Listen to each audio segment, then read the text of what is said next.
Queridos irmãos, a paz do Senhor Jesus, estamos no ar com seu programa Escola Bíblica Dominical. Obrigado por sua audiência, onde você estiver nesse momento nos assistindo, no Brasil ou no mundo, através de nosso canal no YouTube, Rede Brasil Oficial, ou pela TV no Canal 14 em Recife e repetidoras em todo o estado de Pernambuco. Também através do Spotify na Rede Brasil. Neste início de programa, você pode compartilhar a nossa programação com todos os seus amigos e familiares, em seus grupos de WhatsApp e redes sociais. Hoje estaremos estudando a 4ª lição do trimestre com o tema O Ministério Avivado de Jesus.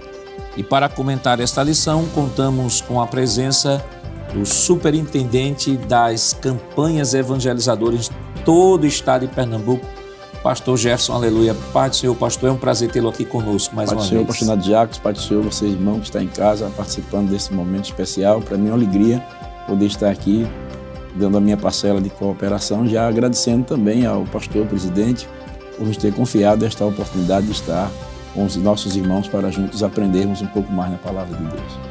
Presbítero Jonatas Éder, pai do seu irmão Éder. Pai do Senhor, pastor Nadio Jacques. E o presbítero André Santos, pai do seu irmão André. A paz do Senhor, pastor Nadio Jacques. Nesta lição, veremos que Jesus se fez carne para nos salvar e nos aproximar novamente do Pai. Estudaremos o impacto de seu ministério sobre o povo. Elencaremos que o ministério do Senhor Jesus foi avivado e que a sua mensagem era proclamada sob a autoridade do Espírito Santo. Pastor Jefferson, o senhor pode ler, por favor, o texto áureo desta semana? Então, pela virtude do Espírito, voltou Jesus para a Galiléia e a sua fama correu por todas as terras em derredor. Lucas capítulo 4, versículo 14. Irmão Éder, qual a verdade prática desta semana? Muito bem, pastor. A verdade prática nos diz o seguinte: o alcance espiritual da vida de um crente avivado revela a extraordinária atuação do Espírito Santo. Presbítero André, quais os objetivos da lição desta semana? Pois não, pastor. Os objetivos dessa nossa lição são apresentar Jesus e a pessoa do Espírito Santo, explicar a importância da oração no ministério de Jesus Cristo e, por fim, conscientizar de que Jesus teve uma vida na unção do Espírito. A leitura bíblica em classe para a lição de hoje está em Lucas, capítulo 4, versículos 14 ao 22. Acompanhe conosco. Então, pela virtude do Espírito, voltou Jesus para a Galiléia, e a sua fama correu por todas as terras em derredor. E ensinava nas suas sinagogas e por todos era louvado. E, chegando a Nazaré, onde fora criado, entrou num dia de sábado, segundo o seu costume, na sinagoga, e levantou-se para ler. E foi-lhe dado o livro do profeta Isaías. E, quando abriu o livro, achou o lugar em que estava escrito: O Espírito do Senhor é sobre mim, pois que me ungiu para evangelizar os pobres, enviou-me a curar os quebrantados do coração, a apregoar liberdade aos cativos, a dar vista aos cegos, a pôr em liberdade os oprimidos, a anunciar o ano aceitável do Senhor. E cerrando o livro e tornando a dá-lo ao ministro, assentou-se, e os olhos de todos na sinagoga estavam fitos nele. Então começou a dizer-lhes: Hoje se cumpriu esta escritura em vossos ouvidos. E todos lhe davam testemunho, e se maravilhavam das palavras de graça que saíam da sua boca, e diziam: Não é este o filho de José? Queridos irmãos, estamos iniciando o seu programa Escola Bíblica Dominical, esta semana estudando a 4ª lição que tem como título O Ministério Avivado de Jesus. E semana passada nós estudamos o avivamento no Novo Testamento e ali pudemos estudar o avivamento nos Evangelhos, no livro de Atos dos Apóstolos, nas Epístolas Paulinas, Epístolas Gerais e no livro do Apocalipse.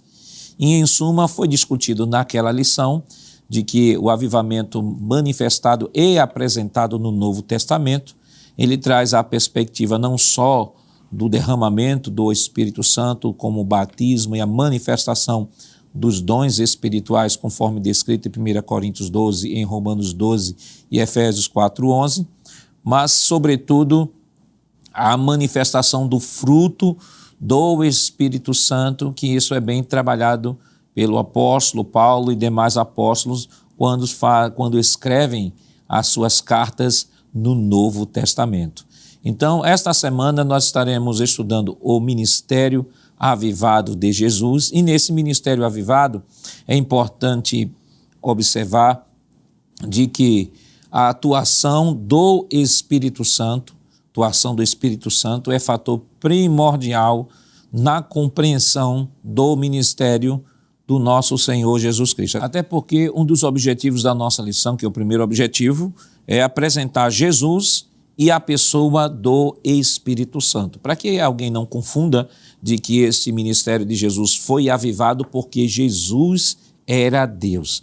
Então, para que não haja essa confusão, nós vamos trazer aqui alguns gráficos com algumas imagens para que de maneira bem pedagógica os irmãos possam compreender de fato o início desta lição, a atuação do Espírito Santo no ministério de Jesus, a fim de que não possa fazer esta confusão de que os milagres e o que Jesus realizava durante o seu ministério tenha sido a manifestação do exercício dos atributos de Jesus enquanto Deus. Então, nós vamos chamar a tela aqui. Aqui na tela nós temos aqui esse gráfico que vai mostrar que Jesus, o Senhor Jesus aqui representado, ele tinha a natureza divina e a natureza humana. Isso que nós conhecemos na literatura como união hipostática, ou seja, a união das duas naturezas de Cristo. Vale destacar de que Jesus não era 50% homem e 50% Deus. Não, Jesus era 100% homem, 100% Deus. Ao longo da história da igreja surgiram muitas teorias acerca desta união, porque houve muita confusão em compreender como é que um Deus poderia se tornar homem. Alguns, como os gnósticos, diziam que Jesus só tem a natureza divina, ele não tem a natureza divina, não tem a natureza humana. Outros, como os ebionistas, diziam que Jesus só tinha natureza humana, não tinha natureza divina. Outros diziam que Jesus tinha natureza divina, natureza humana, mas a humana era uma humana aparente. Outros diziam que a natureza humana e a natureza divina se fundiram e formaram uma terceira natureza, e aí começou a confusão ao longo da história, mas é importante que os irmãos possam compreender que isso é uma verdade bem básica para que possamos abordar de maneira tranquila e segura o contexto ou o conteúdo que vai ser trabalhado durante esta semana. Então, vale destacar, Jesus era 100% homem e 100% Deus. Próxima tela, por favor. Isso a gente pode perceber aqui, esse é um texto primordial para que possamos entender esta união das duas naturezas de Cristo. Nós temos aqui nesse texto o princípio do esvaziamento.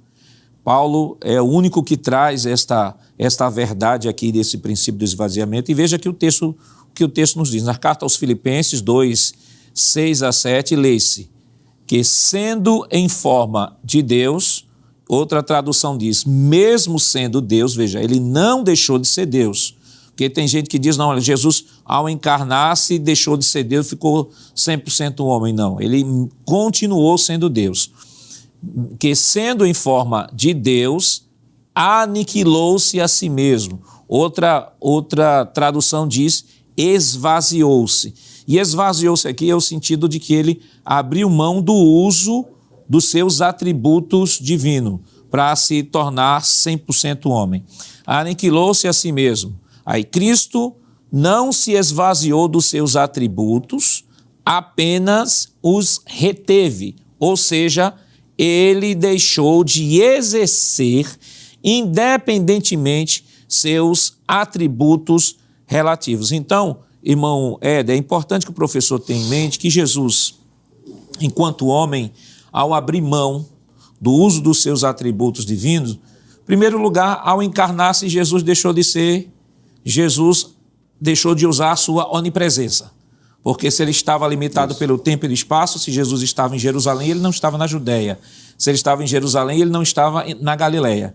Então, Jesus assumiu a forma humana, tornou-se 100% homem, continuou sendo Deus, Isso. embora que tenha retido o uso dos seus atributos divinos para o exercício do seu ministério. Sim, pastor, e é importante que o professor entenda isto, até porque essa verdade basilar dos evangelhos, apresentado, se o senhor me permite, João capítulo 1, João vai deixar isso bem claro, né? Vai dizer que no princípio de todas as coisas, Jesus era considerado ou chamado de verbo, né? O verbo, essa é a forma do Senhor antes da sua encarnação. No versículo 14, vai dizer que esse verbo, João capítulo 1, se fez carne, e aí ele vai dizer com o objetivo, né?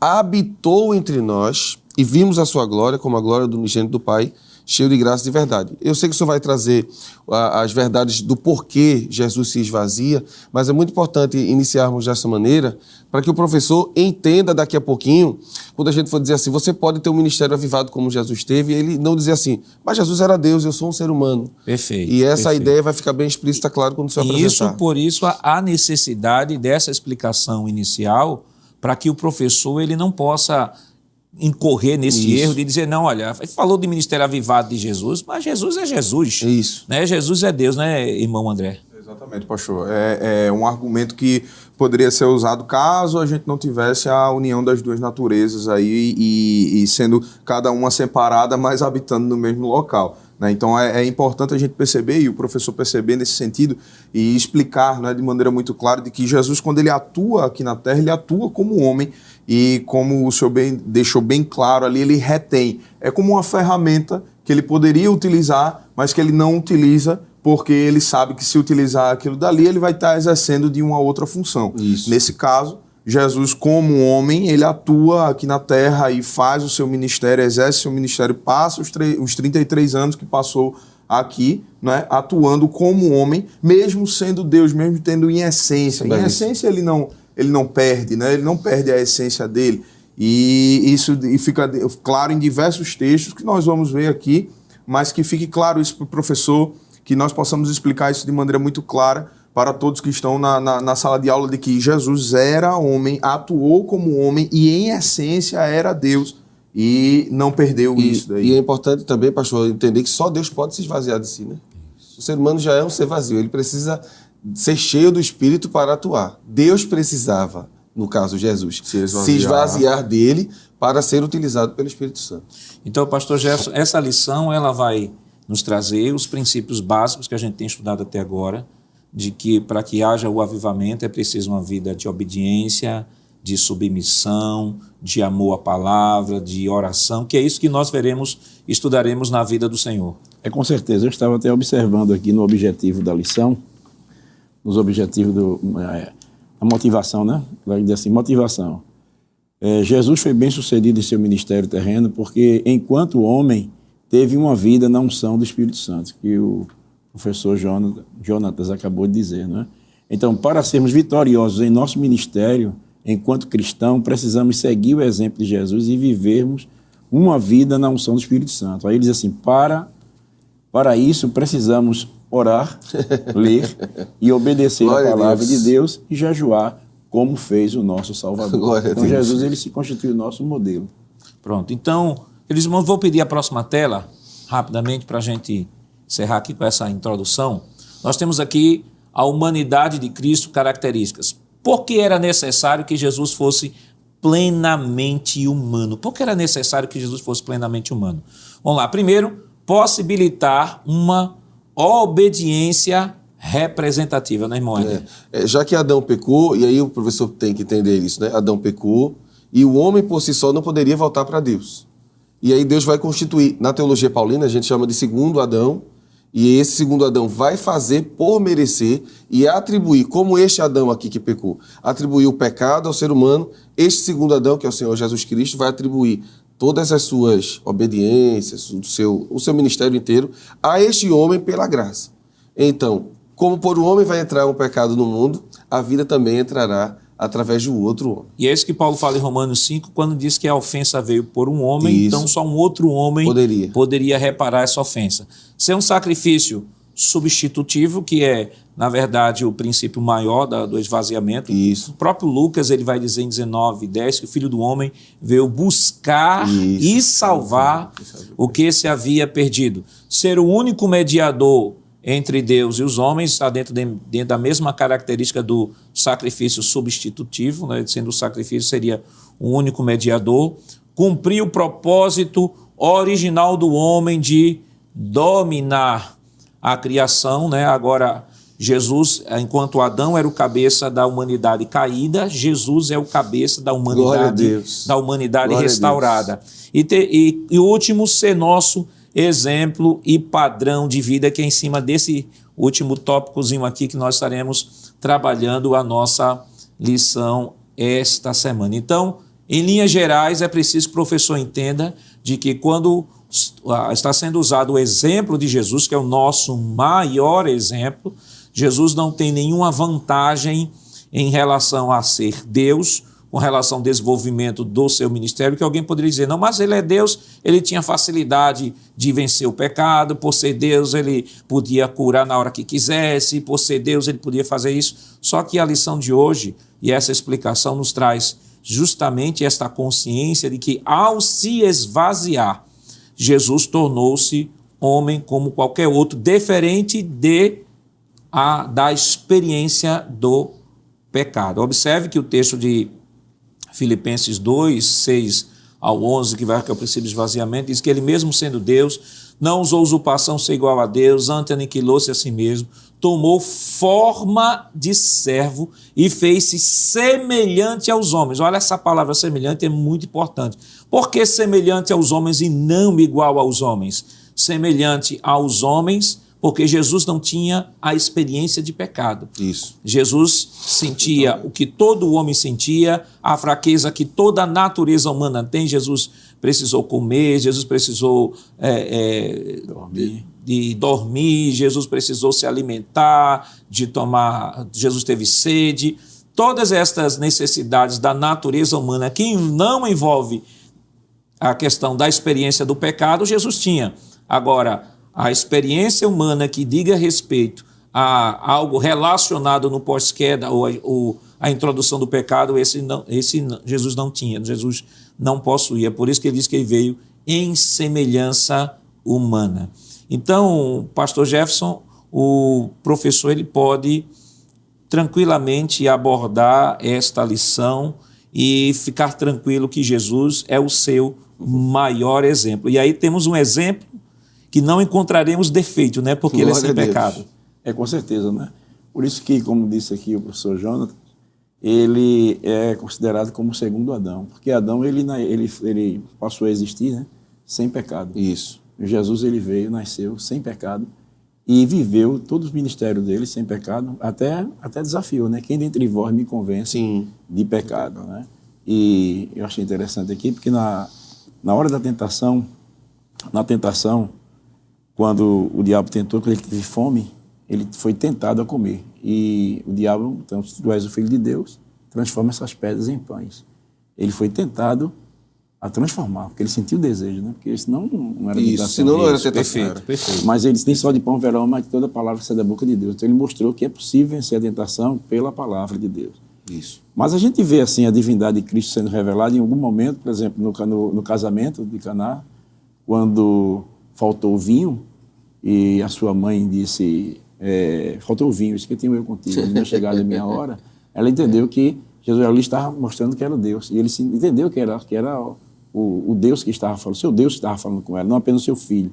Fazer tudo quanto ele vos disseste. Então, coloque a água lá e leve ao mestre Sala. Quando o senhor bebeu, era vinho. Quem transforma água em vinho, transforma pedra em pão. Isso. Mas ele esvaziou-se. Ele sentiu a tentação, mas ele venceu. E eu creio que para Jesus, estávamos comentando até antes aqui, que foi mais difícil, porque ele, sendo Deus, ele poderia ter transformado, mas ele abriu mão, esvaziou-se, não é? Esvaziou-se para ser homem, para mostrar que é possível vencer como homem. Então, se Jesus conseguiu fazer isso, que era mais difícil para ele, para nós também não é tão difícil. Por quê? Porque nós temos agora o Espírito Santo que habita em nós e está conosco. E é perfeito. E o que o pastor colocou aqui é interessante, professor, lembrar você, porque Por exemplo, nós temos dois extremos, né? Aqueles que dizem, não, Jesus era Deus, então não tem como concorrer. Aí a gente está dizendo, não, Jesus era homem. Isso. Aí diz, não, Jesus é homem, então ele não tinha consciência de que era Deus. Isso não é verdade. Nós temos diversas passagens, até em João mesmo, quando Jesus diz, eu e o Pai somos um, Isso. que os judeus queriam apedrejá-lo. Isso. Aí Jesus diz, mas por que vocês querem me apedrejar? O que foi que eu fiz? Diz, não, porque tu queres te fazer um Deus. Mas para o judeu, quando Jesus estava dizendo, eu e o Pai somos um, Jesus estava dizendo, os atributos que o Pai tem, eu tenho. Em outras palavras, Jesus estava dizendo, eu sou Deus. Ele tinha consciência de que era Deus. Naquela cura lá do paralítico, Isso. por exemplo, quando Jesus disse ao paralítico, perdoados são os teus pecados, e começaram ali os religiosos, disseram, quem pode perdoar pecados senão Deus? Aí ele pergunta, o que é mais fácil? Dizer, perdoados são os teus pecados, ou o paralítico, levanta-te e anda? Aí veja o que é que ele diz, para que saibais que o Filho do Homem tem poder de perdoar pecado. O que é que ele estava dizendo? Eu sou Deus. Isso. Eu perdoo o pecado. Ele diz, paralítico, a ti digo, levanta-te e toma tua cama e anda. E aí nos lembramos do Salmo 103. Salmo 103, salvo engano, o verso 3 ou 4, que diz assim, ele é quem sara todas as nossas enfermidades e perdoa todos os nossos pecados. Ou seja, quando Jesus estava dizendo que poderia perdoar pecados e curar, ele estava dizendo, eu sou o Deus do Salmo, que o salmista do Salmo 103 escreveu. Então, Jesus tinha consciência de que era Deus, Jesus sabia que era Deus, ok? Agora, ele não usava os seus atributos divinos como onisciência, onipresença, onipotência, porque ele estava limitado, e quando, em alguns momentos, por exemplo, a questão do peixe, né, daquela moeda que veio dentro do peixe, mas se ele não era onisciente, como é que ele sabia que aquela moeda estava no peixe? A gente vai ver que a atuação do Espírito Santo na vida de Jesus fez com que ele pudesse fazer coisas que um homem natural não conseguia fazer. Mas vale destacar, ele não fez porque era Deus, né? Ele fez porque a unção, e a gente vai discutir isso aqui, a unção do Espírito, o óleo de alegria do Espírito Santo estava sobre sua vida, e ele mesmo vai dizer que quando fazia por conta da ação do Espírito Santo sobre a sua vida. E vamos agora para o primeiro tópico da nossa lição.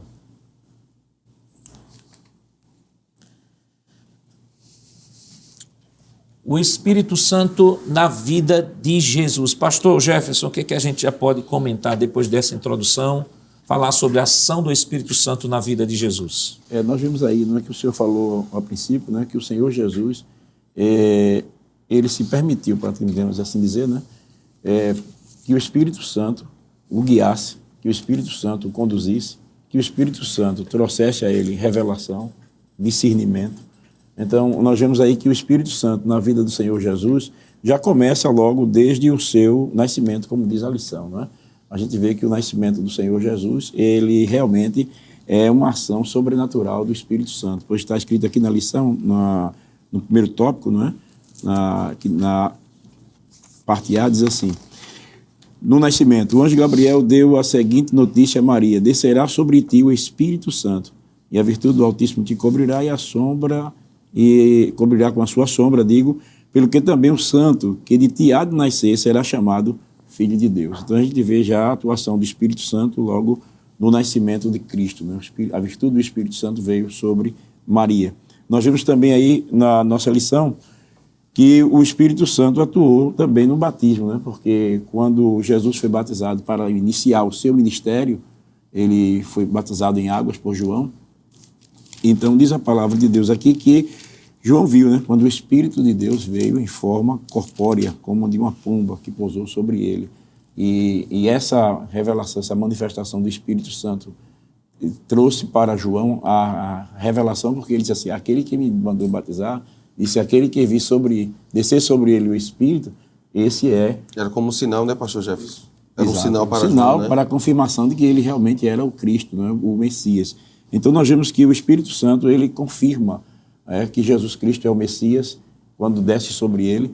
E nós vimos aí também que o próprio Senhor Jesus, ele diz, né, lá no início do seu ministério, que ele abre o livro do profeta Isaías e diz, o Espírito do Senhor está sobre mim, porque ele me ungiu para evangelizar, para exercer o ministério. Então, nós vimos aí logo de início que o Espírito Santo na vida do Senhor Jesus e o Espírito Santo no ministério de Jesus, eu dei já uma rápida introdução aí para ganhar tempo.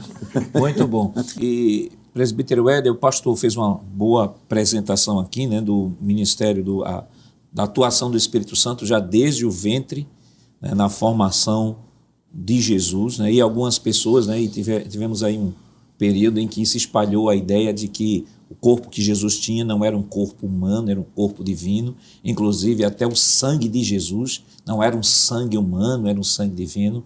Isso que, no mínimo, beira a heresia, porque o que nós podemos perceber de que ele tinha que ser humano. Jesus foi gerado pelo Espírito Santo, só que foi um Adão gerado no ventre de Maria, né? O primeiro Adão, ele foi gerado pela terra. Deus fez lá da terra, tirou da terra e fez o Adão.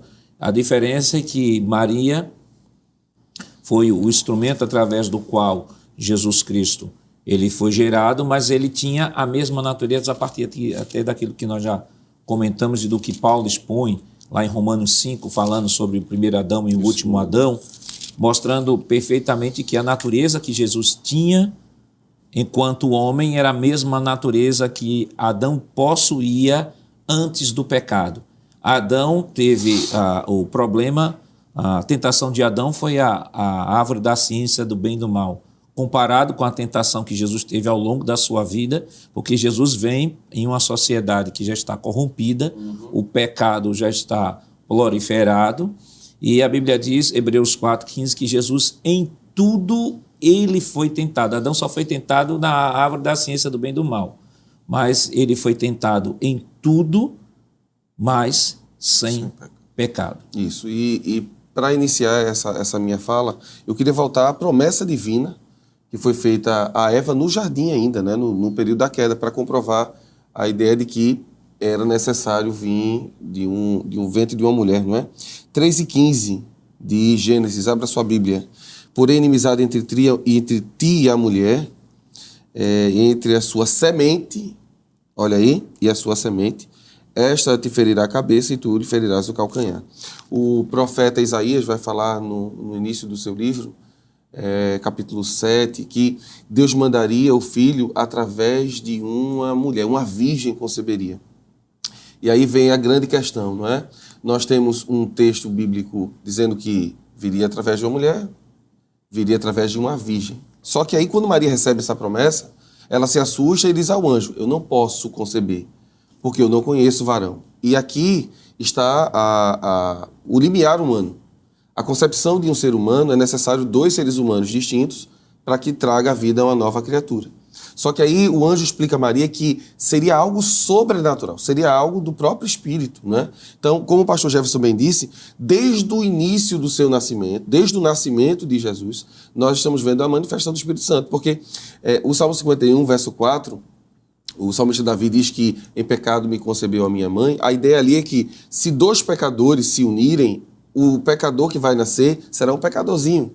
Né? É claro, ele não tem consciência de pecado, mas já nasce com essa natureza. Exatamente. Então é por isso que tem que haver essa intervenção de Deus em gerar o Jesus humano, vamos chamá-lo assim, o segundo Adão, dentro do ventre de Maria, para que ele possa atuar através do poder do Espírito Santo. Como esse Espírito atuou no ministério de Jesus? Mas isso nós estaremos comentando depois do nosso rápido intervalo. Voltamos já.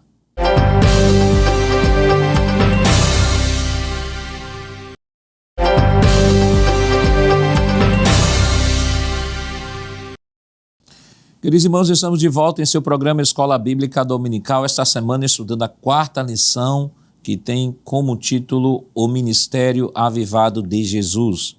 No bloco anterior, nós trouxemos uma visão panorâmica e introdutória à lição. Comentamos um pouco sobre o nascimento virginal de Jesus, a atuação do Espírito Santo atuando no nascimento de Jesus. Falamos um pouco sobre o batismo de Jesus, é a descida lá do Espírito Santo como um sinal que aponta que Deus havia dito a João, né, que seria um sinal para que ele pudesse identificar o Messias, seria aquele sobre o qual você vê descer a pomba.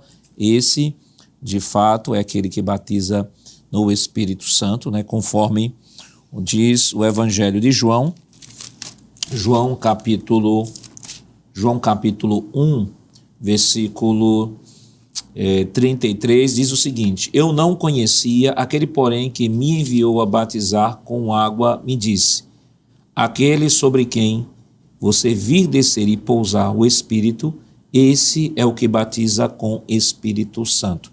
Então, só aqui esclarecendo, a pomba descendo sobre Jesus no ato do batismo, não é Jesus sendo batizado com o Espírito Santo, como algumas pessoas pensam, não. De fato, ali é não só a manifestação da Trindade, o Pai falando, este é meu Filho amado, o Espírito Santo ali representado com a zoofania, sendo representado em forma de um animal, de uma pomba, descendo, e Jesus sendo batizado. Nós temos não só a revelação da Trindade, mas temos a confirmação do Messias, que o Senhor Jesus era o Messias e aquele que haveria de batizar no Espírito Santo.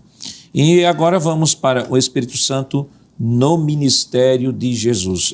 Presbítero André, o autor diz o seguinte: com cerca de 30 anos Jesus iniciou seu ministério terreno, depois de voltar do Monte da Tentação no deserto da Judeia pela Galileia.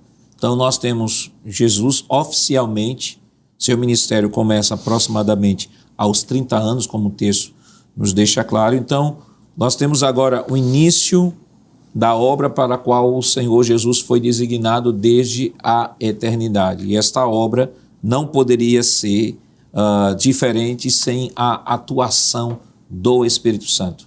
Perfeitamente, pastor. É interessante notar que, assim como o Espírito Santo ele inaugura a igreja, né, ali em Atos, ele também inaugura o ministério de Cristo, né, que vai culminar na igreja. Né? É interessante esse trabalho do Senhor, Deus estruturando tudo desde o início, nada perdendo, nada saindo ao seu controle. E aí, de fato, Cristo ele inicia o seu ministério respaldado, porque o Espírito Santo ele vai atuar no ministério de Cristo respaldando esse ministério. Nada do que Cristo fez aqui na terra como homem, ele o fez assim, como homem por si só, né? Mas o fez pela obra do Espírito Santo atuando em sua vida, agindo em sua vida. Veja, 4:15, não é? 4:14 do Evangelho de Cristo, conforme escreveu Lucas, ele diz: então, pela virtude do Espírito, voltou Jesus para a Galileia e a sua fama correu por todas as terras em derredor, e ensinava nas suas sinagogas e por todos era louvado. É interessante perceber de que o Espírito Santo, o poder do Espírito Santo está aqui descrito no texto, a virtude do Espírito. Virtude aqui leia-se poder, nesse sentido, no original é o dunamis, exatamente. Isso. E, inclusive, no versículo número 1 do mesmo capítulo número 4 de Lucas, ele diz: e Jesus, cheio do Espírito Santo, voltou do Jordão e foi levado pelo Espírito ao deserto.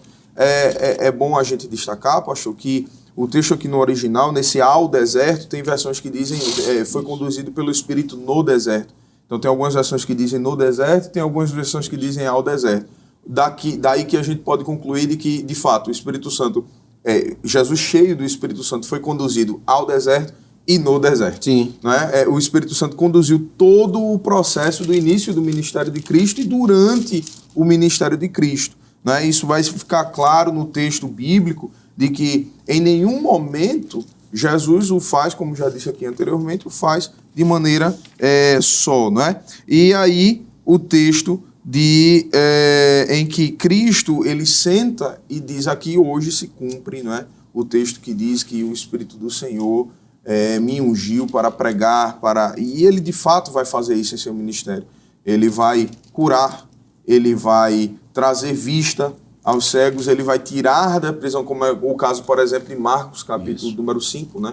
No caso do endemoniado gadareno. Ele vai libertar, ele vai tirar o homem que estava cativo do pecado. Então é interessante que o professor, quando ele explicar, ele vai mostrar, ele não dissocie o ministério de Cristo da atuação do Espírito Santo, porque estão intrinsecamente ligados. E o próprio Lucas, o senhor citou aí capítulo 4, né, versículos 14 e 15. 14 e 15.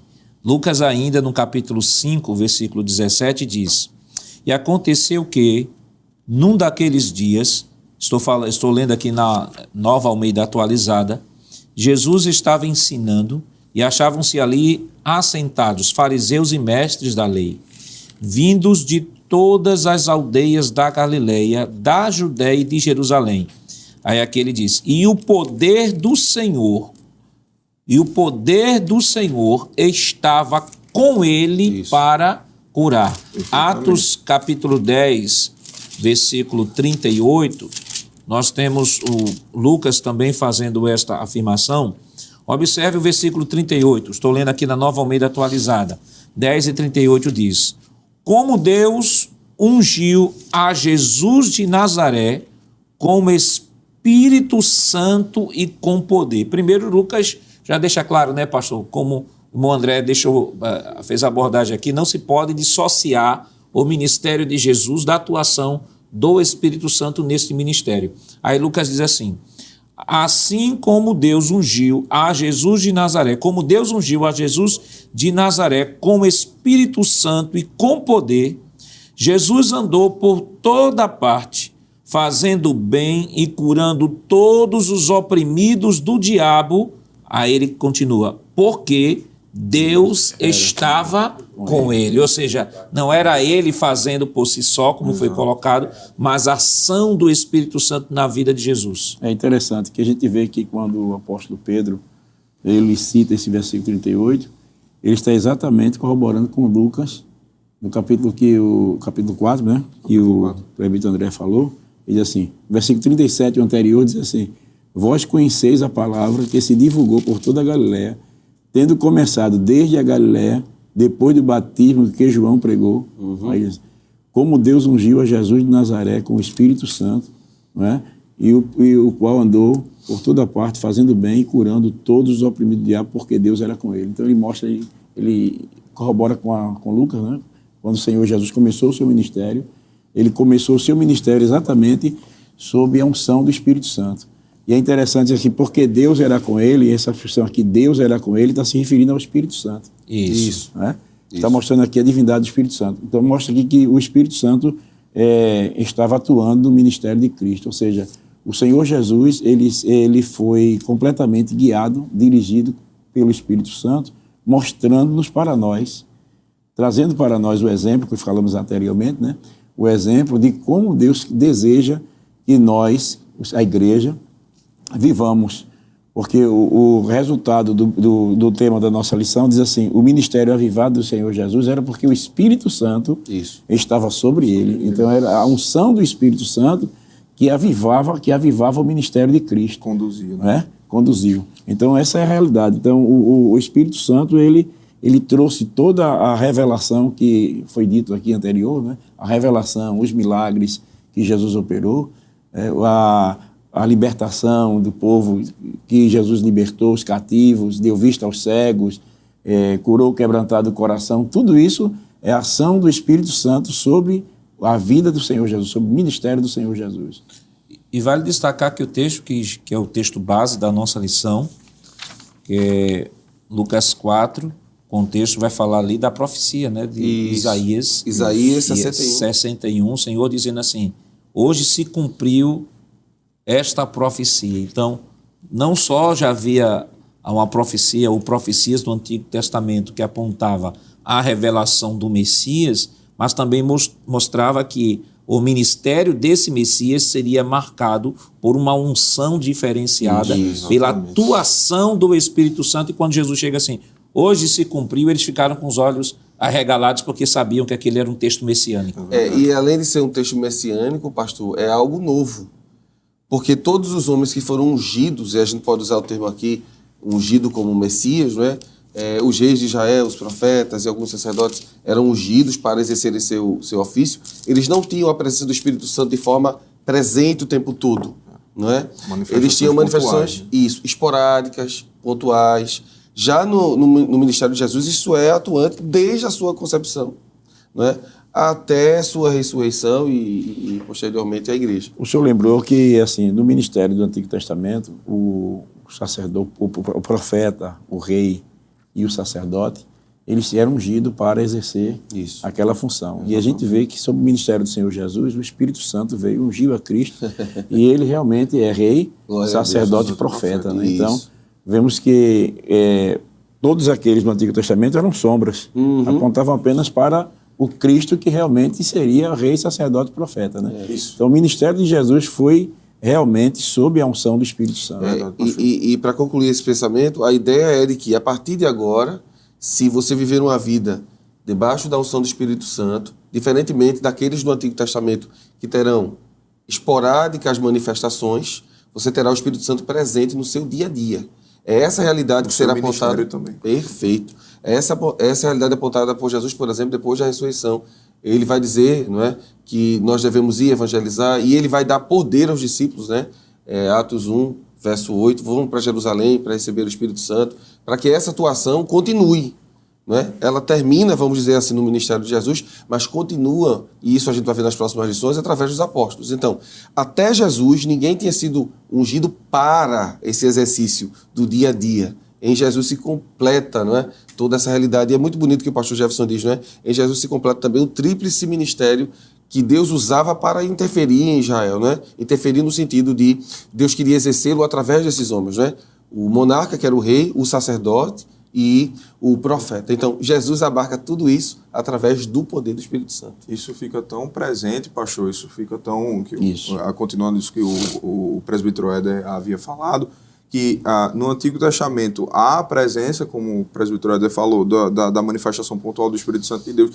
No ministério de Jesus há a presença do Espírito Santo agindo nesse sentido de avivar esse ministério e de atuar. E os discípulos, depois de receberem o poder de Deus, né, Atos 2:22 diz, varões israelitas, isso é Pedro pregando, né, varões israelitas, escutai estas palavras, a Jesus Nazareno, varão aprovado por Deus entre vós, com maravilhas, prodígios e sinais que Deus por ele fez no meio de vós, como vós bem sabeis. Então, isso fica destacado em todo o ministério profético de Jesus e vai reverberar no ministério dos discípulos, que vão apontar a presença do Espírito Santo agindo através de Cristo. E já em Atos 3, quando aquele rapaz estende a mão, a gente vai voltar para Jesus, é claro, estende a mão e não tem nada para receber, e os discípulos dão a ele aquilo que receberam, não é dito isso, né? Eu dou aquilo que eu recebi, eles depois têm todos os olhares voltados para si, eles dizem assim, olha para a gente, não.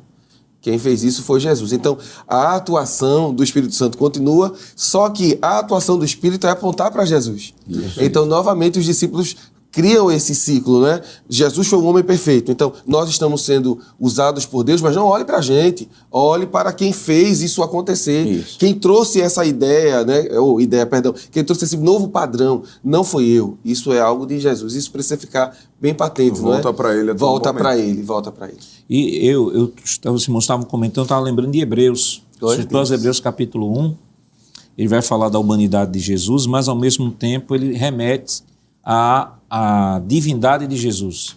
Que ele vai falar, versículo 1 do capítulo 1, diz o seguinte, antigamente Deus falou muitas vezes, de muitas maneiras aos pais pelos profetas, mas nesses últimos dias nos falou pelo Filho, a quem constituiu o herdeiro de todas as coisas e pelo qual fez o universo. Vai falar de Jesus, a humanidade de Jesus e a divindade de Jesus. Aí o interessante é que ele diz assim, o Filho, versículo 3, o Filho que é o resplendor da glória de Deus e a expressão exata do seu ser, sustentando todas as coisas pela sua palavra poderosa, depois de ter feito a purificação dos pecados, assentou-se à direita da majestade nas alturas, tendo-se tornado tão superior aos anjos quanto mais herdou o excelente nome de que eles, pois do qual os anjos Deus em algum momento disse, você é meu filho, hoje gerei você.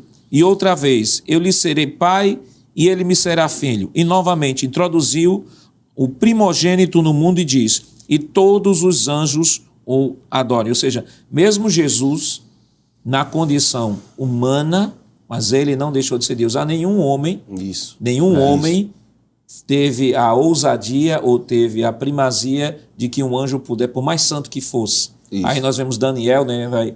Daniel treme diante do anjo e disse, ó, se levante. João também no Apocalipse, não, se levante, eu sou homem. Mas observe que Jesus na sua humanidade, mesmo sendo homem, diz, os anjos o adorem. Isso. Porque ele é humano, e aí ele vai fazer a argumentação de que, tendo feito um pouco menor que os seus anjos, por conta da sua humanidade, mas ele continua sendo Deus. E o que eu quero destacar aqui é um texto, versículo 9, capítulo, que diz assim, amaste a justiça e odiaste a iniquidade. Por isso, Deus, e aqui fala da obediência, né, pastor? Amaste a justiça e odiaste a iniquidade. Por isso, Deus, o teu Deus, te ungiu com óleo de alegria como a nenhum dos teus companheiros. Isso. Então, isso mostra uma unção diferenciada no ministério de Jesus. Com certeza, né, pastor? Porque o Senhor Jesus aqui, ele, como o senhor disse, ele é o Filho de Deus, ele é o Filho de Deus, claro, mas ele, como homem, ele foi ungido, e esta unção é diferente de todos os demais, porque os outros anteriores foram ungidos com óleo, e ele foi ungido com o Espírito Glória Santo. Glória a Deus. Né? Glória ele a Deus. foi ungido com o Espírito Santo. E é interessante que esse óleo, esse Espírito Santo, ele é considerado como o óleo da alegria, né? O óleo da alegria, né? Então o Espírito Santo, ele ungiu a Jesus, diferente dos demais homens, e o Senhor, então, o deu um nome que é sobre todos os nomes, né? O Senhor Jesus, como homem, ele exerceu realmente o ministério diferente dos demais. Então vamos para a próxima tela. A próxima tela, vamos falar sobre... Já falamos sobre o ministério de Jesus. Jesus e a oração em seu ministério. E aí começa com o valor da oração. Pastor, tem um programa Intercessão, né? Intercessão que fala de oração. É um programa que de uma relevância indescritível, porque não se pode falar de avivamento sem falar de oração. Com certeza. Se alguém disser que está avivado, mas não ora, tem alguma coisa errada. Eu acho que o que está errado é o conceito, de avivamento. Então, estamos falando aí, a lição vai estar trabalhando sobre o valor da oração. E ela vai falar dentro do contexto do ministério e da vida de Jesus. Com certeza, né? O Senhor Jesus, como ele se constituiu modelo para todos nós, e como homem, porque nós vimos que ele era 100% homem, e ele teve que viver esta vida de comunhão com Deus. E esta vida de comunhão com Deus só é possível através da oração. Da oração, claro, da leitura da palavra de Deus, porque quando você está lendo a palavra de Deus, você já está em posição de oração, né? Porque orar é uma via de mão dupla, né? Isso. Quando lemos a Bíblia, Deus fala conosco. Isso. Quando oramos, nós falamos com Deus. Então, o Senhor Jesus, ele viveu essa vida de oração para mostrar também a cada um de nós que é impossível viver uma vida avivada sem uma vida de oração, sem uma vida de comunhão com Deus. Porque, através da oração, nós vamos entender o plano de Deus para a nossa vida. Porque a oração, na verdade, começa com Deus, né? É Deus que inicia a conversa, é Deus quem toma a iniciativa do diálogo, né? E o Senhor Jesus, então, ele mostra para nós que quando ele se dedica a esta vida de oração, ele estava vivendo na dependência do Pai. Muitas vezes ele diz assim, o que eu faço porque o Pai me enviou. É o Pai que está em mim que opera. Então Jesus estava sempre mostrando esta intimidade dele com o Pai, e ele desejou isso no Evangelho de João, no capítulo 17, quando ele ora, conhecido como a oração sacerdotal.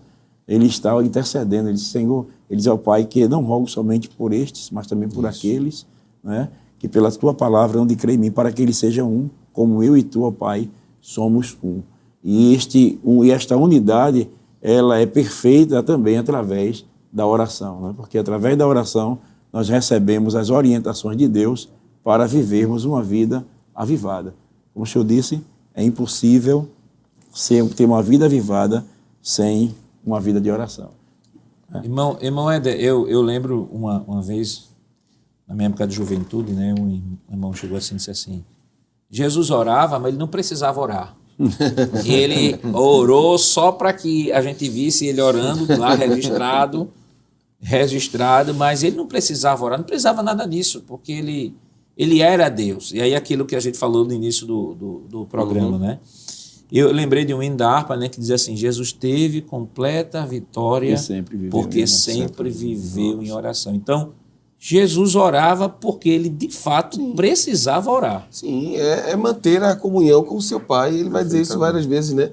Vai ter em João 11, quando vai ressuscitar Lázaro, Jesus, depois de ter chorado, e ele chorou de verdade porque estava triste, porque seu amigo tinha partido, ele diz assim, Pai, eu te agradeço porque o Senhor sempre me ouve. Veja que a oração era algo constante, não é? Jesus ora até para, eu vou citar os textos, né? Jesus vai orar até para que os seus discípulos sejam escolhidos, na ocasião, não é, do seu ministério, capítulo 6, versos 12 a 16 de Mateus. Antes de chamar seus discípulos, Jesus ensina até a orar. Não é? Deixa eu ler esse texto que eu acho que é interessante, pastor, me permita. Abra sua Bíblia, Mateus capítulo 6, foi até um texto que a gente estudou há um tempo atrás, quando estudamos o Sermão do Monte, não é? Versículo 9 em diante. Portanto, vós orareis assim. Pai nosso que estás nos céus, santificado seja o teu nome, venha o teu reino, seja feita a tua vontade, tanto na terra como no céu. Pão nosso de cada dia nos dai hoje. Perdoa-nos as nossas dívidas, assim como nós perdoamos aos nossos devedores. Não nos induzas à tentação, mas livra-nos do mal, porque teu é o reino, o poder e a glória para sempre. Amém. Essa oração ela é completa, porque inicia assim, e inicia de uma forma diferente, não é? Jesus muda o relacionamento de servo e senhor para pai e filho. Então, a conversa que Deus tem com Jesus é a conversa que Jesus quer que a gente tenha com Deus, não é? Chamá-lo de pai, trazendo para a nossa realidade, não é? Veja, Pai nosso que estás no céu, Pai nosso que estás no céu. Não é? É interessante que Jesus vai falar aqui sobre a ideia de desejo do reino de Deus estabelecido na terra, nesta oração. Seja feita a tua vontade, e nós vivemos num período, pastor Jackson, que infelizmente as pessoas não querem, muitas vezes, que a vontade de Deus seja feita, ou acreditam que a vontade de Deus é algo negativo, né? Me permita contar esse pequeno trecho de experiência. Eu ainda sou um obreiro jovem, mas eu fui fazer uma visita, e a irmã estava enferma, e eu disse, nós vamos orar para que Deus faça a sua vontade na vida da serva do Senhor. Aí um dos personagens, né, não vou me ater a todos, disse assim, não, irmão Jonatas, ore para Jesus curar. Aí eu virei para ela e disse, quem foi que disse que a vontade de Deus é estar matando? Né? Às vezes Jesus quer guardar, mas nem sempre a vontade de Deus é ferir, é guardar, é matar. Então, se criou a ideia de fazer a vontade de Deus é como se fosse tirar do nosso controle. Mas isso é bom, porque a vontade de Deus é boa, perfeita e agradável. Jesus disse que na nossa oração a gente deve ansiar por isso, né? Por pedir, olha, seja feita a sua vontade. A gente vai ver isso mais na frente do ministério, né? O desejo de que seu reino esteja em vigor, que a vontade de Deus seja feita, que os nossos cuidados como o pão possa ser dito a Deus. Veja como é um diálogo sobre a nossa realidade, não é isso, pastor Jefferson? É algo tão íntimo, o pão, que muitas vezes a gente não conversa nem com parentes a necessidade, mas a gente pode ir a Deus e dizer, Senhor, mantenha o pão, o nosso pão de cada dia, não é? Perdoa as nossas dívidas, e essa parte aqui é interessante, porque como Deus é onisciente, a gente só pode pedir perdão a Deus se a gente tiver coragem de perdoar. E essa oração plena que Jesus está ensinando, era um modelo de oração que ele ensinou aos seus discípulos, mas um modelo de vida que ele vivia, não é? O modelo de oração, o nosso modelo de oração, fala muito do nosso modelo de vida. E vivemos num período aí onde as pessoas decretam, determinam. Você não vê Jesus fazendo isso. Jesus sempre fala, pastor, devolvendo a palavra ao Senhor, seja feita a tua vontade. Perfeito. Pastor, se me permite aqui, porque quando o senhor falou que alguém disse, Jesus não precisava orar, Jesus era Deus, e com essa palavra do presbítero, Jonatas, muita gente confunde a oração apenas como petição. Isso. Não é? Só se dirige a Deus para pedir. Mas o que é orar? Por que é que você ora? Por que é que você ora? Então, eu oro por quê? Porque eu amo. É verdade. Oração, eu amo a quem? Eu amo a Deus, eu amo a mim mesmo e eu amo o próximo. Glória a Deus. Não é? Então, quando eu oro porque eu amo a Deus. Então, se eu amo a Deus, eu quero estar com Ele. Eu quero estar perto dEle. Eu quero desfrutar da sua companhia, da sua presença, do seu ensinamento.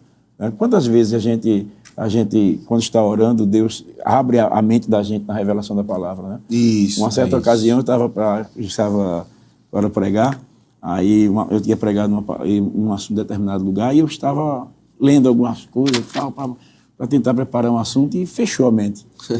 Aí eu disse, rapaz, eu vou orar. Aí fui orar, e com 5 minutos abriu a mente assim, chegou a ideia, aí eu comentei com o meu filho.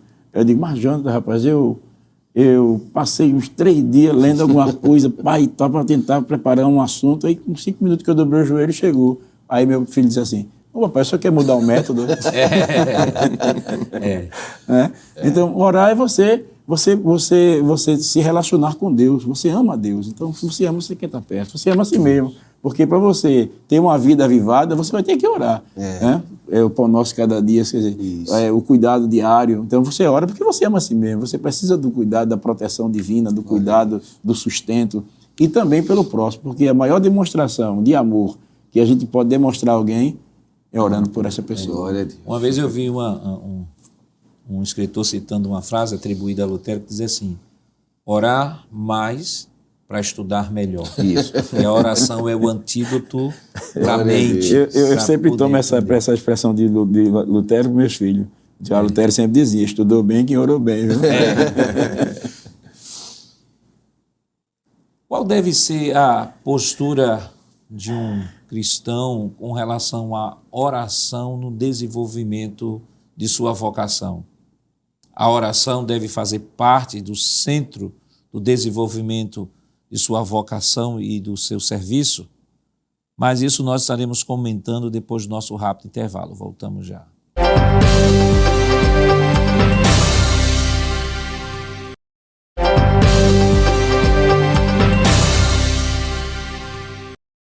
Queridos irmãos, estamos de volta para o último bloco do seu programa Escola Bíblica Dominical, esta semana estudando a 4ª lição, cujo tema é o Ministério Avivado de Jesus.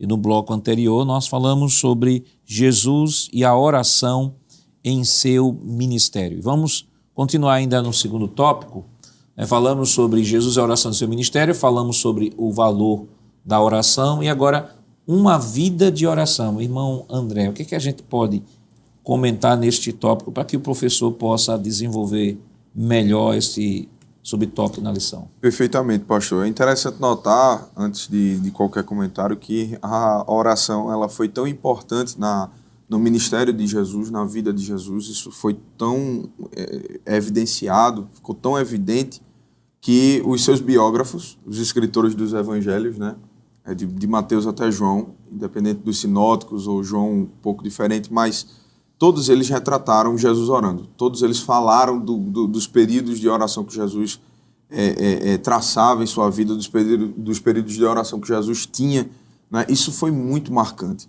Isso evidencia, e claro, se alguém fala, né, de alguém que já passou, é claro que vai falar daquilo que mais marcou. Isso. E se você cita a oração, é porque certamente aquela pessoa vivia em oração, tinha uma vida de oração, ou seja, ela orava constantemente, né? O texto do Evangelho de Cristo, conforme escreveu Mateus, capítulo número 14, versículo número 23, diz o seguinte: e despedida a multidão, subiu ao monte para orar à parte, e chegada já à tarde, estava ali só. Dá a entender que Jesus chega de manhã para orar à parte, né? E fica ali o dia todo em oração e continua só ali em oração, né? Estava ali só, ele vai dizer.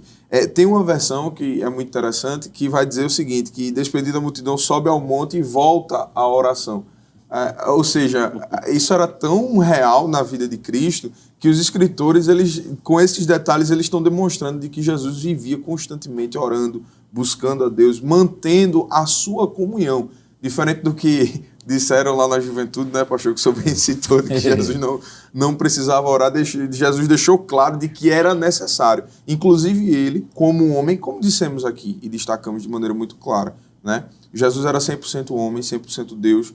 Em alguns momentos agiu como Deus, recebeu adoração, perdoou pecados, mas a grosso modo, no seu ministério, ele agiu como homem, guiado pelo Espírito Santo de Deus, e sentiu a necessidade e a importância que tinha da oração em sua trajetória e em sua vida.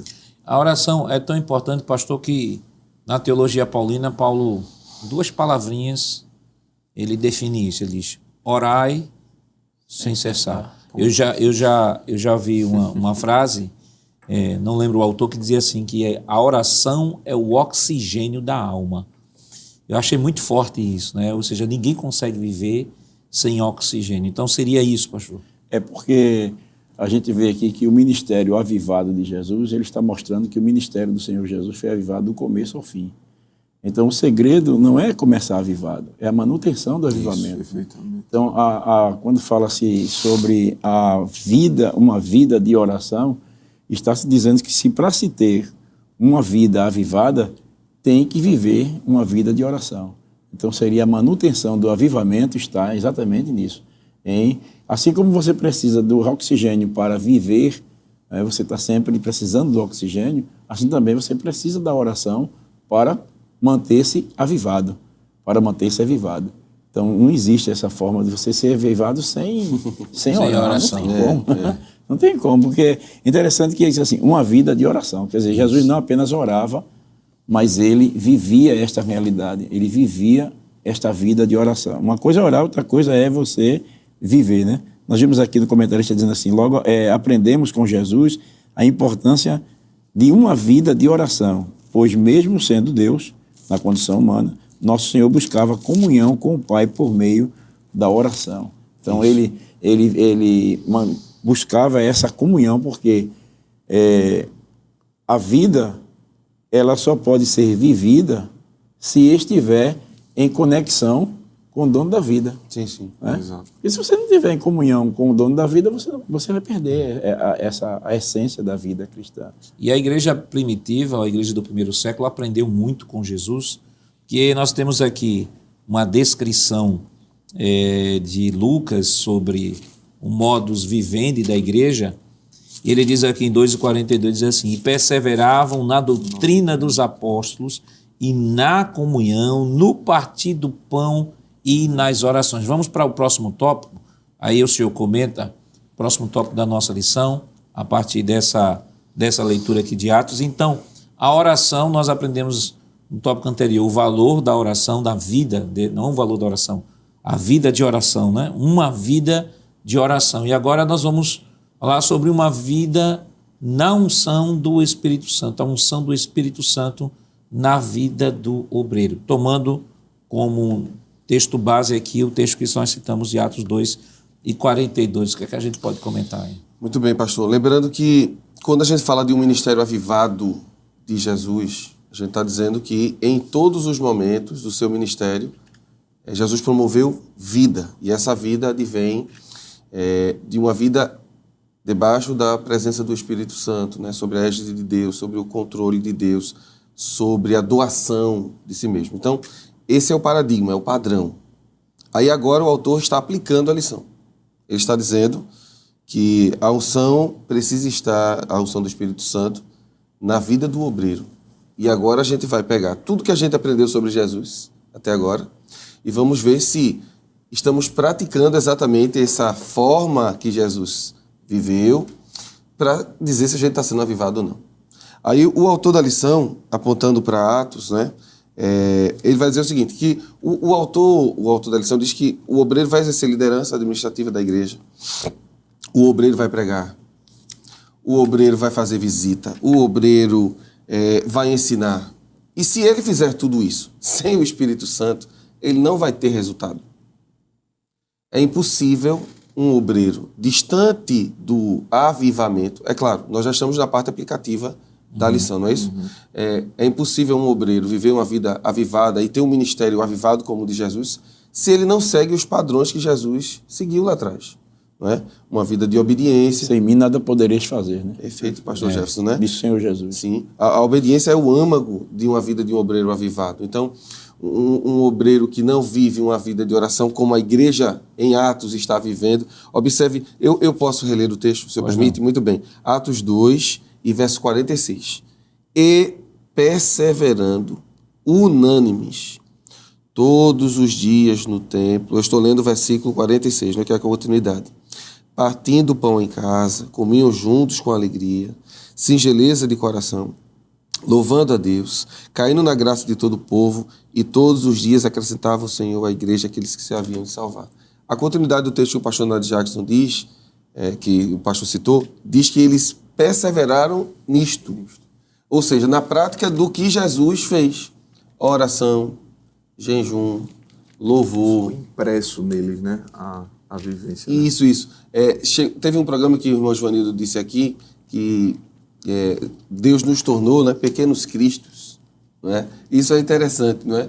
Embora isso seja pejorativo, no princípio lá, tornou-se uma realidade. O cristão é nada mais do que um pequeno Cristo. Aquele que as pessoas devem ver Jesus. E as pessoas veem Jesus como? De forma física? Não, através da atuação. Não é? Uma vida de abnegação, onde a vontade de Deus prevalece. E isso deve ser evidenciado, a gente vai ver já na vida do crente, mas principalmente na vida de todo obreiro. E foi essa a luta que Paulo teve com os Gálatas, né? Uhum. Ele se preocupava até que Cristo fosse formado nos crentes, né? Ou seja, que a vida de Cristo pudesse ser vista através dos irmãos. Isso, então é impossível, só para terminar minha fala, pastor, é impossível a vida de um obreiro sem a unção do Espírito Santo, até porque ele não vai conseguir fazer a obra. Perfeito. Não é? Teve um dos personagens que encontrou o apóstolo Paulo e ele queria que Paulo vendesse a ele o dom. Não é? Paulo disse, não é assim não. Não é assim que se recebe o dom. O dom recebe-se em lágrimas, em busca, em abnegação e principalmente debaixo de uma vida de obediência a Deus, preste bem atenção nisso, a Deus e a quem Ele colocou para liderar. Não existe obreiro avivado desobediente. Me permita a palavra. Não existe. Um obreiro avivado, ele é temente a Deus e a sua liderança.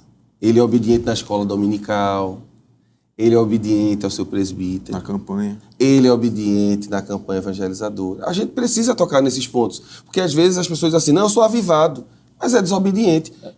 E são lições práticas, né? É a aplicação da lição. Porque aí quando se fala assim, não, precisa orar, ora, e às vezes até ora e jejuma, mas não pisa no pezinho não, porque é difícil. Eu acho que... Não, porque é o seguinte, quando o senhor falou isso aí, eu me lembrei de Filipenses, né, que foi tomado como base, né? Ele disse que o Senhor Jesus sendo obediente. Isso. Então, o sendo aí é algo que está acontecendo continuamente no ministério. Durante toda a vida do ministério do Senhor Jesus, ele foi obediente. E diz o texto assim, até a morte. Isso. E morte de cruz. Quer dizer, era algo realmente difícil. Né? Foi muito difícil, mas o Senhor Jesus foi obediente em todos. Não, ele não foi obediente em parte. Né? Ele foi obediente sempre. Glória a Deus. E morte de cruz. Quer dizer, ele foi até o fim obedecendo. E isso é o avivamento. O avivamento. É verdade. Obediência e avivamento. O versículo 7 diz assim, mas aniquilou-se a si mesmo, tomando a forma de servo, fazendo-se semelhante aos homens. Eu acho que Paulo está usando isso aqui em contraste, porque nem todos os homens são servos. E ele apresenta Jesus primeiro como servo e depois como homem. Então, fica a descrição da vida de Jesus avivada baseada na obediência. E o senhor citou a obediência rapidinho aqui, porque eu lembrei o texto. Hebreus capítulo 5, versículo 8, diz assim, embora fosse filho, aprendeu a obediência pelas coisas que sofreu. Isso. E tendo sido aperfeiçoado, tornou-se o autor da salvação eterna para todos os que lhe obedecem. Veja, ele se submeteu, foi obediente. Na obediência, e pela aprovação, ele foi aperfeiçoado e se tornou autor da salvação para todos aqueles que lhe obedecem. Ou seja, a obediência de canto a canto, né, pastor? É porque é o seguinte, o senhor estava falando da questão do obreiro, né? Claro, o obreiro ele exerce liderança. Então, se ele exerce liderança, então alguém vai ter que obedecer. Mas para alguém obedecer, ele vai ter que obedecer a alguém. Isso. Então ele tem que ser exemplo. Isso. Né? Então, para obedecermos a Cristo, Cristo foi o nosso exemplo de obediência, para que pudéssemos obedecer. Isso. E é interessante aí porque Deus vai obedecer a quem? Né? Mas ele, sendo Ô, filho, glória. tornou-se como nós, Como homem, e aprendeu a dizer, sim, senhor, com licença, posso ir, não vá, fique, venha. Sim. Ele aprendeu, porque foi difícil para, imagine, Deus se tornar homem e ser obediente. Isso não é familiar o conceito Não é, dele, isso. a obediência, porque ele é obedecido e não... Pastor, eu queria só citar porque se talvez fosse impossível. A gente está citando aqui a obediência, a gente está citando o avivamento, a gente está citando a descida do Espírito Santo, a gente está citando a oração. E tudo isso se encontra no texto de Atos 10, capítulo número 10, versículo número 9, com o caso de Pedro, com Cornélio, né? Deus fala a Cornélio, olha, manda os homens lá em Jope, porque Pedro vai estar lá e ele vai te dizer o que fazer. E aí Pedro tem a revelação. O versículo número 9 diz, e no dia seguinte, indo eles seu caminho e estando já perto da cidade, aí subiu Pedro, pastor Pedro, Isso. o líder da igreja que havia ficado Isso. e que havia aprendido com o seu Jesus. O que é que ele foi fazer? Ao terraço para orar. Ele subiu para Glória orar. a Deus, glória né? a Deus. Quase a hora sexta ele fez Glória como a ele Deus. havia aprendido. Né? E aqui a hora é meio-dia, viu? meio-dia. Para a Na gente hora- é o horário do almoço. E para aqui ele era diz hora assim, da oração. aqui na Nova Almeida atualizada diz assim, Pedro subiu ao terraço por volta do meio-dia a fim de orar. É verdade, pastor. E no versículo número 10 diz que ele teve fome e quando o povo foi preparar para ele, aí ele, nesse período de oração, a Bíblia não diz que ele parou de orar, ele continuou orando mesmo com fome, ele só pede para alguém preparar alguma coisa e ele vai lá e continua em oração. E nesta oração, Deus se aproveita da situação, né, humana e dá a ele uma revelação e diz, Pedro, tem um lençol aqui aberto, e come, e ele diz, não vou fazer um negócio desse. E aí o Espírito Santo interfere, né? Diz, vá, faça, obedeça. O obreiro precisa obedecer. Isso. Mesmo quando parece, a gente precisa obedecer. E é o princípio da revelação divina, é o princípio da manutenção da oração, é o princípio da vida mantida em avivamento. É a oração, é viver ungido sobre o Espírito, é estar orando, mesmo quando parece difícil, mesmo quando parece complicado, nas horas mais complicadas, nas horas de fome, nesse caso aqui, de necessidade humana, a necessidade maior é a oração. Daí que Deus revela-se a ele vai e acontece um avivamento ali naquele contexto, porque a Bíblia diz que enquanto ele anunciava a palavra a Cornélio, O Espírito Santo caiu, né? o Espírito Santo caiu. O maior exemplo disso é que simplesmente desce. Pá! O Senhor falando isso aí, eu me lembrei de Lucas, no capítulo 18, quando o Senhor Jesus ele conta a parábola. Né? É Lucas 18? É a parábola? Não, é 18 não. Esqueci agora, fugiu a mente. É que ele diz assim, e contou-nos a parábola do dever de orar sempre. E nunca É deixou 18, É 18, é né? Lucas 18. É Lucas 18, né? É da viúva, Da viúva, né? Disse-lhe Jesus uma parábola sobre o dever de orar sempre e nunca esmorecer. Orar sempre. Orar Nunca sempre. deixou isso aí. Os apóstolos sabiam tanto o valor da oração que lá em Atos, no capítulo 6, o versículo 4, quando surge aquela discussão, né? Porque precisava-se de atender a parte social da igreja. Aí o apóstolo diz assim no versículo 4, capítulo 6, diz assim, e quanto a nós, nos consagraremos à oração e ao ministério da palavra. Perseveraremos, nos consagraremos aqui à oração. Então, os apóstolos entendem que eles jamais poderão viver uma vida avivada a não ser através da oração. Isso aí é importante, pastor, porque o professor de escola dominical ele tem que lembrar que além de suas pesquisas pessoais, além das suas leituras, além de estudar a lição, estudar a Bíblia, é imprescindível, tem que ter uma vida de oração. Isso. Observe que esse é o modelo. Estão falando aqui da oração, da unção do Espírito Santo e da vida de oração na vida daquele que exerce alguma liderança na igreja.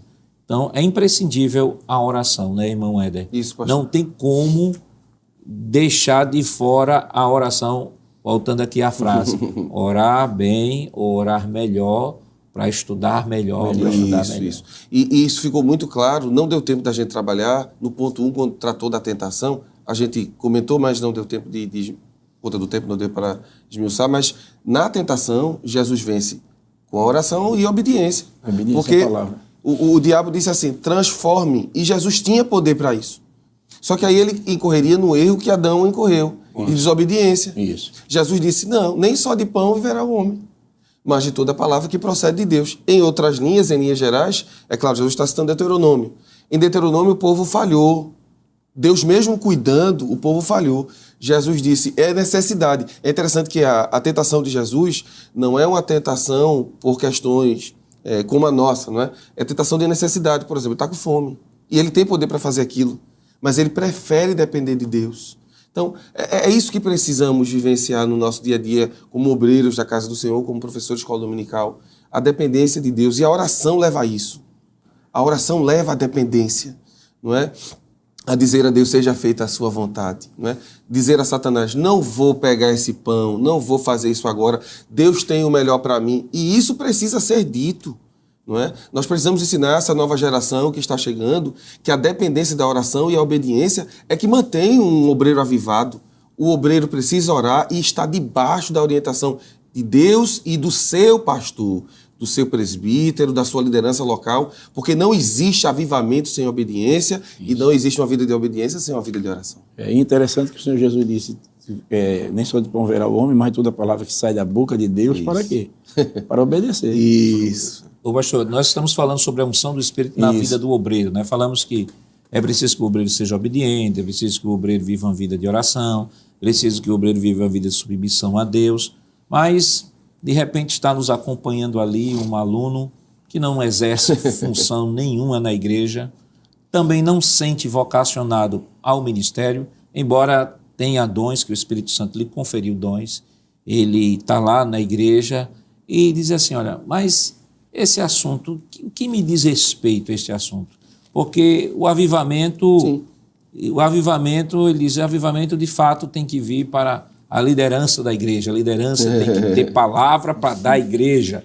Mas eu, me colocando aqui nessa condição, eu sou um aluno da escola dominical, não exerço função de liderança nenhuma, o que é que me diz respeito este assunto de avivamento? Eu também preciso... Não preciso orar. Não preciso orar, não preciso ser avivado, pastor? Claro que sim, né? Porque, na verdade, aí, quando está falando do obreiro, está falando do obreiro que ocupa uma posição de liderança para ensinar a igreja a fazer a obra de Deus. Porque você não só realiza a obra de Deus se você for obreiro. É verdade. Né? É verdade. O obreiro é alguém que dá uma direção, que vai lhe guiar, que vai lhe orientar. Então, me parece que quando Paulo fala, porque a carta aos Efésios, que diz que deu dons aos homens e a uns deu à igreja pastores, profetas, evangelistas, Efésios 4:11. querendo o aperfeiçoamento dos santos para a obra do ministério, ou seja, para que os crentes também estejam envolvidos no trabalho. Então, o crente, ele precisa ser avivado, porque, de um modo geral, né? A igreja, o crente, ele precisa ser avivado porque ele precisa fazer a obra de Deus. Ele tem que fazer a obra de Deus e também tem que ter comunhão com Deus para poder vencer a tentação e ir para o céu. Isso. É porque o crente ele precisa dessa vida de obediência, essa vida de unção, porque essa vida de unção do Espírito Santo não é só sobre a vida do obreiro, é sobre a vida do crente, porque viver sob a unção do Espírito Santo é viver sob a dependência do Espírito Santo. Perfeito. Paulo disse lá em Romanos, no capítulo 8, que a lei do Espírito de vida que está em Cristo Jesus me livrou da lei do pecado e da morte. Isso. Então, o crente, para vencer a tentação, ele vai precisar da unção do Espírito Santo sobre a vida dele. Ô pastor, além de entender também o seguinte, partindo da pressuposição, não exerce função de liderança nenhuma, mas ele é um cristão que é luz na faculdade, que é luz na escola, que é luz na família dele. Às vezes temos irmãos jovens na nossa igreja, adolescentes, até crianças, cujos pais não são evangélicos, só ele lá é a luz lá dentro da sua família. Então, é preciso sim que haja um avivamento, porque a grande comissão não foi dada apenas à liderança, né, pastor? Não. A grande comissão foi dada à igreja, dos quais nós, membros, fazemos parte deste corpo. O ide por todo mundo é para todo mundo. É para todo mundo. E lembrando que para ser obreiro precisa ser crente. Isso. Então, é um crente avivado que se torna um obreiro. Mas está interligado. Parte do princípio do crente avivado. Sim, parte do pressuposto de que ele já é um obreiro. Porque geralmente, e aí a gente não vai ter tempo de comentar, mas geralmente Deus só chama quem já está trabalhando. É verdade. Não é? Você exerce a função, muitas vezes, trabalhando na obra do Senhor, e aí a igreja confere, claro, através do pastor, um dom. Mas a ideia é, o cristão vivendo em obediência e sob o controle do Espírito Santo, ele vai servir com alegria, ele vai ser um bom porteiro, vai ser um bom pregador da palavra, um professor de escola dominical abençoado. O importante é entender que o exemplo de Jesus está sendo dado para nós hoje, como cristãos e obreiros. Sirva a Deus em obediência e uma vida de oração. Acho que essa é a grande lição da aula de hoje. Só reforçando aqui as palavras do pastor Jacques, a lição diz assim: exercemos influência poderosa em nossa família, Olha aí. Na faculdade, no local de trabalho ou em quaisquer esfera da sociedade. Assim, seremos testemunhas poderosas do Senhor Jesus sob a unção do Espírito Santo. Então, todo crente precisa da unção do Espírito Santo para influenciar o local onde ele vive, a vida onde ele vive. Porque, por exemplo, existem pessoas que serão alcançadas não apenas por obreiros, mas também por pessoas simples, como membros congregados. Porque o pastor Nath Jackson, ele vai até um determinado lugar, mas você vai onde o pastor Nath Jackson não vai. Isso. Você chega onde o pastor presidente não chega. Isso. Você consegue alcançar vidas que outros obreiros não alcançarão. Por isso que é importante que você seja cheio do Espírito Santo e viva sob a unção do Espírito Santo, porque o Espírito Santo vai usar você. Por exemplo, aquela menina lá de Naamã, né? Que estava lá em Israel. Quer dizer, ela foi um instrumento... Eliseu não foi. Ela foi um instrumento para levar o general até a presença do homem de Deus. E ele foi curado. E foi curado. Não somente foi curado da sua... Converteu-se, mas também converteu-se. Mas foi uma menina. Eu fico lembrando, pastor, quantos jovens, quantos estudantes acabam ganhando outros estudantes para Jesus. Glória a Deus. Quantos profissionais, por exemplo, principalmente da área de saúde, né? Pessoas, os enfermeiros, os médicos, os plantonistas, e ali, a pessoa às vezes está ali num leito de dor já próximo de partir e recebe uma palavra. Os nossos irmãos que às vezes voluntariamente estão aí pelas ruas, né? Estão aí pelas ruas distribuindo panfleto, ônibus, falando metrô, de Jesus no ônibus, no metrô.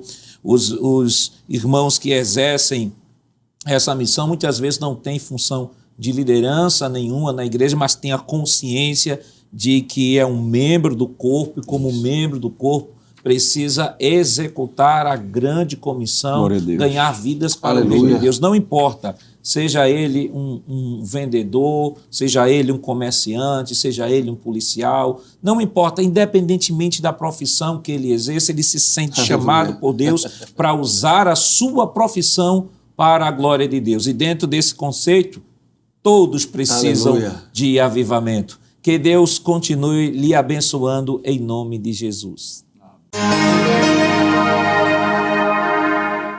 Queridos irmãos, depois de uma lição tão maravilhosa, né, que vamos orar, buscar a presença do Senhor, vamos neste momento pedir a Deus a sua bênção sobre cada um de nós. Pastor, o senhor pode nos dar a honra de fazer esta oração? Amém. Então, conforme o pastor Jacques, oremos. Querido Pai Celestial, e agradecemos pela oportunidade que o Senhor nos concede de poder estarmos comentando sobre este assunto tão importante, porque na medida que nós comentamos sobre esta lição, nós também nos sentimos cobrados para viver isso que nós acabamos de falar. E também a cada um professor que vão estar ensinando nas suas classes, que eles possam verdadeiramente também viver esta realidade de uma vida sob uma unção do Espírito Santo, que leva-nos a vivermos uma vida avivada. Creio que esta lição não surgiu por acaso. Estamos no início de mais um ano, e neste ano que promete tantos desafios para nós, nós precisamos que o Senhor nos ajude a vivermos uma vida avivada. Nos ajuda a viver sob a dependência do Teu Espírito Santo. Nos ajuda, Senhor, a vivermos a vida de oração que tanto foi comentado aqui nesta manhã, nesta tarde, neste dia. Ó Deus, nos ajude a vivermos a vida que o Senhor preparou para nós. Aquilo que está no Teu coração ao nosso respeito. Nos ajude, Senhor, para que possamos alcançar os Teus objetivos pelos quais nos criaste e nos chamaste para Te servir. Abençoe a cada professor, abençoe a cada aluno, e que esta escola dominical, Senhor, que estaremos comentando no domingo, esta aula, seja de grande bênção para a nossa edificação espiritual. Assim nós Te agradecemos, no nome de Jesus. Amém. Chegamos ao final de mais um programa, onde estudamos a 4ª lição do trimestre com o título O Ministério Avivado de Jesus. Na próxima semana veremos a 5ª lição com o tema O Avivamento na Vida da Igreja. Lembrando que o programa Escola Bíblica Dominical vai ao ar na TV toda sexta-feira às 21h30 e no sábado às 16 horas. Também está disponível no formato podcast no Spotify e em nosso canal no YouTube, Rede Brasil Oficial. Acesse o canal, se inscreva, ative o sininho e compartilhe a nossa programação. Obrigado por sua audiência e até o próximo programa. Pastor, nos dê a honra de impetrar a bênção. A graça de nosso Senhor e Salvador Jesus Cristo, o amor de Deus, nosso Pai, a comunhão e consolações do Espírito Santo sejam realidade na sua vida e na vida da sua família, desde agora e para sempre. Amém.